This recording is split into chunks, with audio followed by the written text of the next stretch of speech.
Jamani, imenibidi niguswe na kutoa angalizo kwa mabinti zetu. Mnaweza mkakataa wanaume sahihi kabisa wa kuwaoa just because of taarifa zilizopo kwenye mitandao, just because ya jamii na mitazamo yake ilivyo.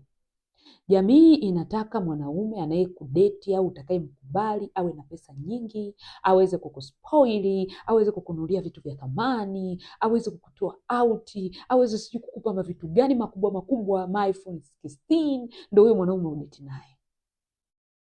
Niamini mimi, kuna watu mtapoteza wanaume wema kabisa, wenye maono kabisa, ambao wanafaa kuwa baba wema wa familia zenu, wanafaa kuwa waume bora kwenu, just because kwa sasa hivi mkiwaona mnawaona bado. Jamani, vijana wanajitafuta,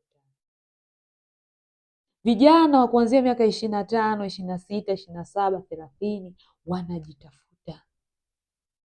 Kiuhalisia hawawezi wakaa na uwezo wa kukuspoili sawasawa na mtu mzima mwenye miaka 60 ambaye ameshatafuta pesa kwa miaka 20, 40 hapo.